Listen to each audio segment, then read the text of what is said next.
April 1945. The final bloody weeks of the war in Europe. The Third Army is screaming across Bavaria, leaving behind a trail of broken Tiger tanks and shattered German dreams. The vanguard of the 4th Armored Division, the spearhead of Patton's unstoppable force, rolls into the courtyard of a secluded hunting estate hidden deep in the Black Forest. The silence here is unnatural. It's the kind of silence that makes a soldier reach for his safety, the kind that feels like 1,000 hidden eyes are watching from the tree line.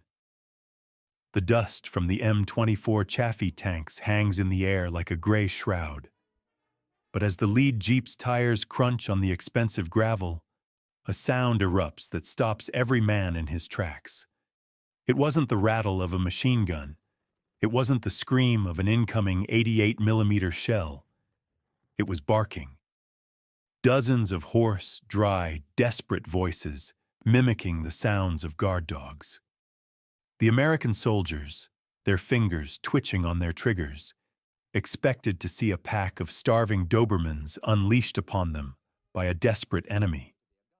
But as they rounded the corner of the stone stable, the reality hit them like a physical blow to the stomach.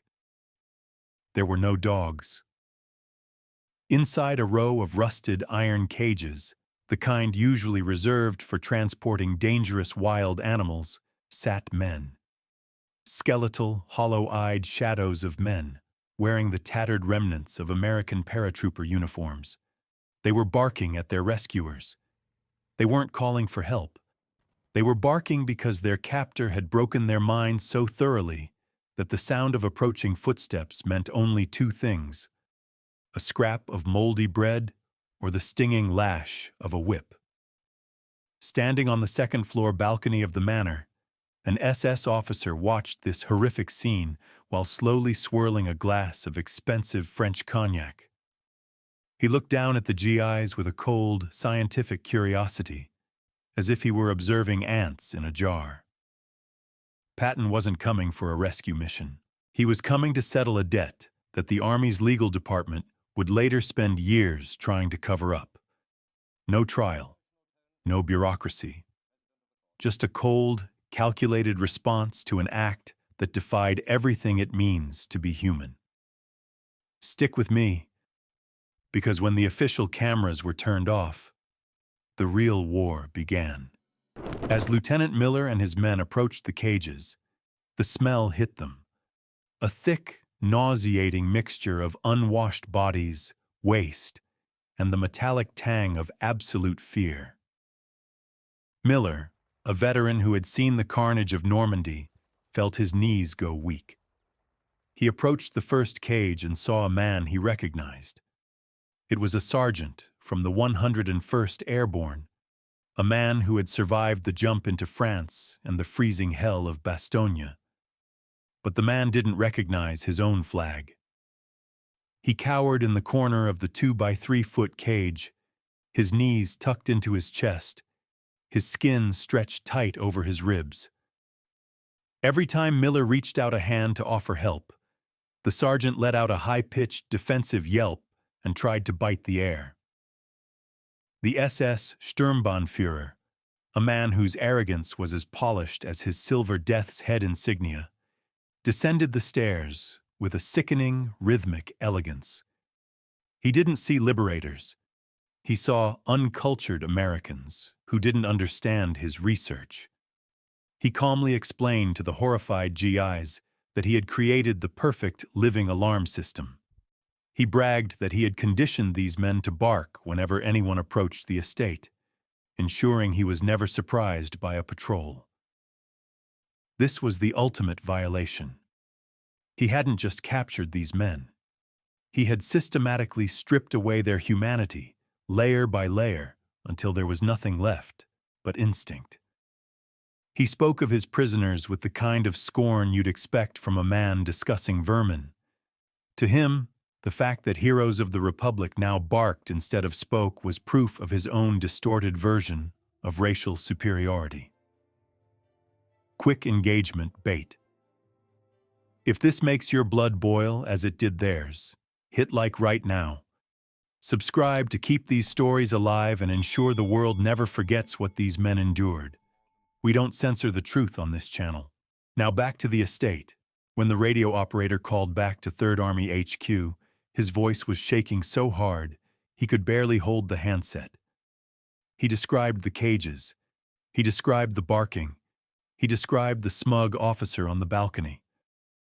On the other end of the line, there was a long, heavy silence that seemed to last an eternity. Then, the voice of Patton's aide came through, cold and sharp. "The general is already in his jeep. He is coming at top speed. Do not, under any circumstances, let that officer out of your sight. The general wants him whole. He wants him alive." Think about the discipline it took for those soldiers not to empty their clips into that officer right then and there. If you were standing there, looking at your brother in arms through iron bars while that man smiled at you, could you have waited? Or would your M1 Garand have found its mark? Tell me in the comments. The roar of Patton's convoy reached the estate before the dust did. The sound of the 12-cylinder engines was like the approach of a vengeful god. When the general's jeep screeched to a halt in the center of the courtyard, kicking up a cloud of grit, the air seemed to vanish from the yard. Patton stepped out. He was immaculately dressed, his brass buttons gleaming in the Bavarian sun, his famous ivory-handled revolvers strapped to his hips. But it was his face that haunted the witnesses for decades. It wasn't the red-faced, shouting anger the press loved to talk about. It was a cold fury. His eyes were like chips of blue ice, reflecting a soul that had just seen the ultimate depravity. He didn't say a word to the lieutenant.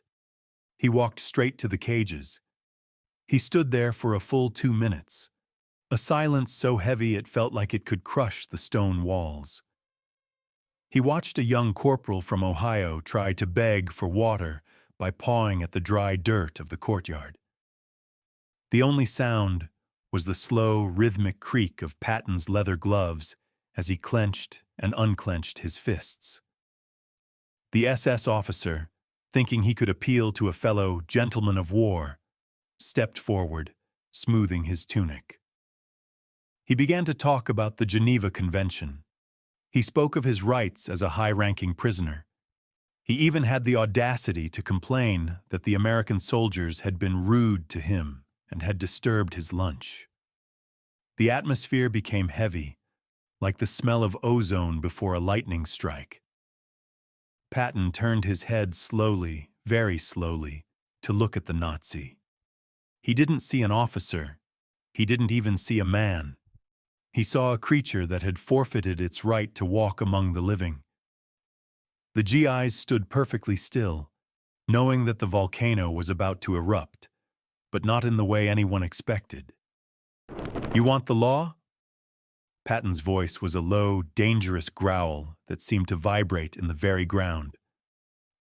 "I will give you the law of the jungle because that is the only law you seem to respect." He turned to his sergeant, his eyes never leaving the SS officer. "Get our boys out of there. Carry them if you have to. Feed them, clothe them, and give them every ounce of dignity we have left in this army." Then, he pointed a gloved finger at the Sturmbannführer. "Now, strip this peacock. Take his boots. Take his tunic. Take his medals. Take his pride." The Americans didn't hesitate. They tore the silver-trimmed uniform off the officer until he stood shivering in his silk underwear. The SS man's face went from smug to terrified in a heartbeat. He started to scream for mercy. He started to beg for his life, citing his family and his rank.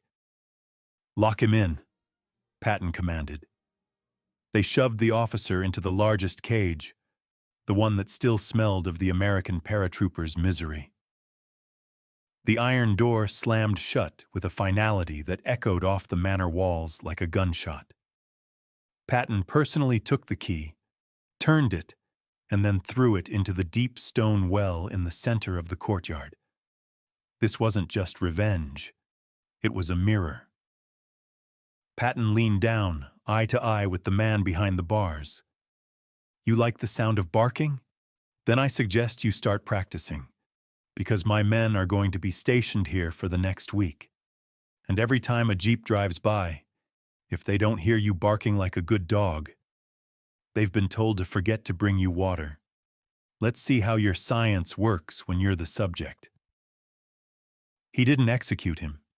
He didn't hang him from the balcony. He simply gave him exactly what he had given others. Patton turned his back on the cage and walked away, never looking back. This wasn't a war crime in his eyes. It was a balancing of the scales.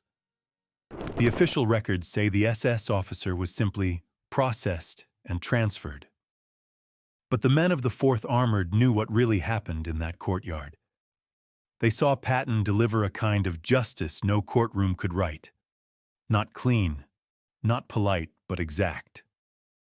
For 80 years, stories like this were buried because High Command wanted a clean image of the war. But war was never clean. And Patton understood something politicians often forget. Some evil cannot be negotiated with. It has to be broken, exposed, and forced to face what it did. So now I want to hear from you. Was Patton right to put that monster in a cage? Or did he cross a line that no general should ever cross? If you believe Patton delivered justice, type justice in the comments. And tell me honestly, did this story change how you see old blood and guts? Subscribe to War POV with Mike for more stories.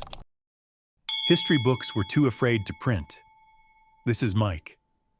The war is over, but the lessons never end.